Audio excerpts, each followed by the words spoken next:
What's up, guys? Welcome back to the 11th episode of the Coughy Show. My name is Mike. I got Eric with me. Coming to you from a Friday this time. It's not Thursday, thank God. Oh, yeah. We didn't do this yesterday because yesterday was kind of hectic. We had Berner here for a few hours. Thanks to everybody for coming out. We're still recovering a little bit. Call it burn day from here on out. It was a long night and day. Yeah, it was a very long day. A lot of people. Yeah. Lots of CBD flower. Yeah, we smoked a lot of CBD flower. Everybody enjoyed that.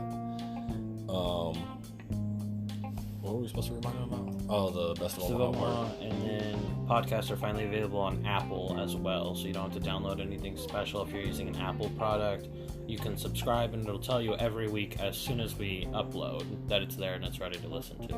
Blam. Apple news from Eric. Right. You do the Android stuff. I don't understand. Right. It's already there. I don't know her. Yeah, so November 15th is at 6 to 9 p.m. Yep. At Beercade in Benson. We'll have a party in the basement and get there early. We'll have free drinks going for a while, and then you guys can always buy whatever from the bar after that. Free access to games, and we'll have some. They get either pizza or I kind of want Mexican food. Change it up a little bit. We always do pizza. Yeah. So. I might go for some Mexican food. Right. I'll be there for that. Oh, so now Eric's gonna come because we have Mexican food. And then we'll also have coffee, cupcakes, and a cake. I'm pretty sure cupcakes for sure. Probably a cake. I gotta double check. I don't remember. Cupcakes went really fast yesterday. They always do. Every time. Yeah, we need to. It seems like sometimes we order way too many and then they're here for a few days, and then sometimes we just don't order enough. But shit, I think the last time that we had them extra was that'd be your birthday, like 2 years ago. Ever since then, the things are gone in an hour. Probably. Just we'll try to tag our cake maker below and convince her to open a business so we can have her cupcakes and cakes all the time. Right, we want to sell her cupcakes in here. God, that'd be tight. Oh, we should make her do some CBD cupcakes one of these days. As soon as the FDA gets on it, of course. Right. Alright, so moving into the stuff that we're supposed to be doing. So this is an article from Fox. They're saying that more Americans are searching CBD than other alternative health alternatives. So a new study of Google searches finds that consumers are researching CBD more than other forms of health alternatives and products. They then compared the searches to other topics such as acupuncture, apple cider vinegar, exercise, marijuana, diet, vaccination, and veganism. It kind of halfway surprises me, I guess, that CBD is getting more searches than marijuana, but I guess people already feel like they know a lot about marijuana. Obviously they don't, but CBD is more, I guess, widely accepted, and it's in the news like crazy now. You see an article a day. And then the older people too, that I think that will always have that stigmatism, or is it stigma? What's the word? I don't know. But they just are so scared. Stigmatism is in your eye, buddy. Is it stigma? I think it's stigma, something like that. It's a stupid word. They're the same word, but they're always so scared of like being high from it. So I think that probably helps a lot too, because they get the benefits without the good part that most people like. They actually have an option to try something. Right. Almost a holistic approach. Yeah, so they say that CBD searches remained stable until about 2017, and then they increased by over 125%. And the searches have continued to rise and are expected to grow by 117% in 2019 compared to searches in 2018. So it's just getting more and more traffic. Yeah, that's a big jump. I saw the other day, someone on Instagram, but he said that Colorado could actually recommend marijuana and CBD for pain finally, which I didn't really get, but I think it was more they wouldn't offer marijuana as an alternative to like opioids until recently when they finally figured it out. Because they say you can use marijuana, you can use CBD, they're going to help you, but we're still going to write you this prescription for tramadol, gabapentin, whatever else. Now there's doctors that are just saying you can just go buy a joint, go smoke a joint, you'll be fine. And much better off than you will be with those shitty pain pills. Exactly. Moving on, this is from Hemp Industry Daily. So, Coors has now set a date for CBD beverages in Canada. So, beer giant Molson Coors has set a December date to roll out a line of CBD-infused beverages in Canada with partner Hexocorp. That's fucking crazy.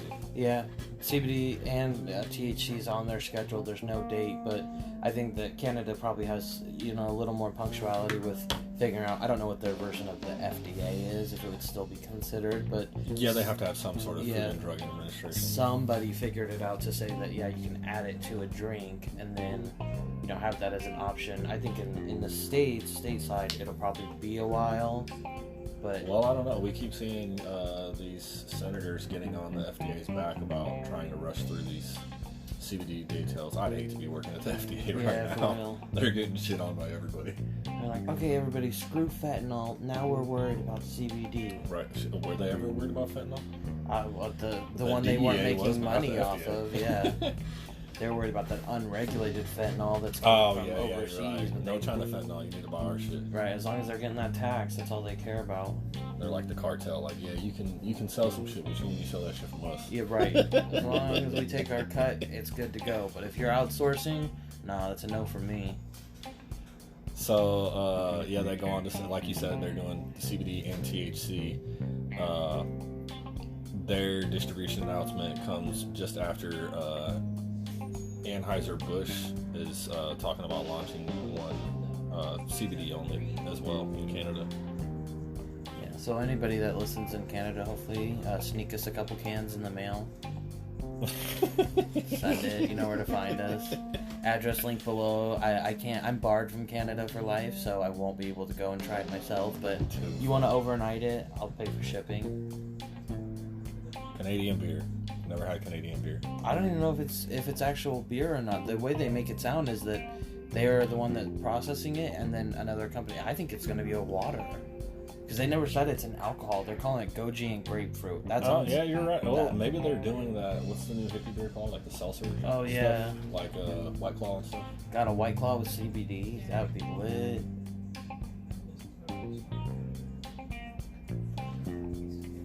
All right. Moving on here, we have an article from, this is Hemp Industry Daily as well. A CBD producer out of Kentucky is suing an Oregon seed supplier for $44 million. So this Kentucky-based company filed a $44 million lawsuit against an Oregon hemp seed company, claiming that the seeds that they supplied them were bogus and contributed to ruining the company's 2019 crop. It's a lot of goddamn money. $44 million. That's a good chunk of change. That couldn't just be the seeds. That's got to be what their expected profit would be from what they would actually harvest for the year. Right, because they actually mentioned what they were paying for the seeds, and basically they had a contract written up, so they paid for a set amount up front, and then the seed company got profit on the back end after the crop was harvested. So what it sounds like to me is the company in Oregon got cheated by somebody and was unknowingly selling seeds that weren't feminized, because the company in Oregon doesn't have anything to gain. I mean, yeah, I guess they got a short-term profit, but they didn't get the whole payment until the crop was done. Yeah. So why would they want to purposely sabotage it? Yeah, and think of the money that those farms put out as far as planting it, growing it, watering it, having people check on it, just to see them grow up and realize that they got dicks and can't use them. Yep, exactly. I mean, it's like we're always seeing snake oil. There's always going to be that snake oil on the market, and that's what they did. I don't know how they thought, unless they generally didn't know, but I don't know how they thought that they wouldn't get away with it if they did. Obviously, when it grows and there's nothing to show for it, what are you going to do? Then what's your plan? Yep, for sure.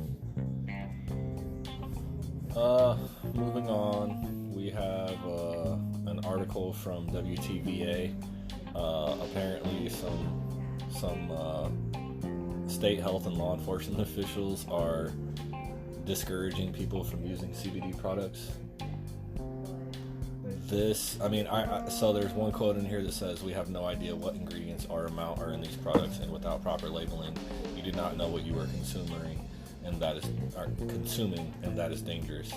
So that part of it makes sense, but then they go on talking about like the vape crisis and stuff like that. It's like there's no correlation. Yeah, stop lumping these products together and like educate yourselves. And that's just an ignorant statement to make, because that's like defamation. You can't just say all CBD is bad, because that's just not true. You have no facts to back up the fact. Yeah, we'll never deny it. There's shit CBD, there's trash everywhere, but that's the same with anything. There's going to be good things and there's going to be shitty things on the market. The blanket statement of saying, well, it's all bad, it all sucks, that's going to hurt small business owners, anybody in Kentucky that wants to manufacture CBD. Your education sucks. Yeah, like read a book, pick up a book, Google. Clearly everybody else in the world is Googling CBD and trying to figure things out. Hop on Google and spend 20 minutes reading it. Because, there are, like I said, there's those companies that, it's trash. You don't know what you're going to get. Labeling sucks. They have false claims for what they'll do. But at the same time, there are companies that have spent a lot of money, a lot of time making good quality products that, they hope someday we'll be able to say, yeah, this is going to help and this is going to work for whatever. Just to say, well, be scared of it all. Right. Be scared of Advil. Be scared of cheap alcohol. Right. Like, who was it? Johnson & Johnson a few weeks ago, or like last week. Yeah. Baby powder contaminated with asbestos. Again. Yeah, it's like this giant company that everybody just unwittingly trusts. And who the fuck thinks like your baby powder could kill you? That right. would never cross your mind. But I don't hear them in Kentucky telling you not to use baby powder anymore. Mississippi. Oh yeah, Mississippi. Stop grouping these poor states together. Yeah, they're all the same. The Bible Belt, isn't that what they're all called down there? Well, I'm not sure if they're in the Bible Belt. I'm not hip. Well, just make it a generalized zone. That part of the United States needs to get fucking with it. All right, and our last article here is from the LA Times, and this is a good question. We've talked about traveling with CBD across state lines, and we've seen that in states like Idaho, it's not a good idea. So they're asking, can you carry CBD on a plane across state lines? And legally you can, but what it really comes down to is where you're landing at.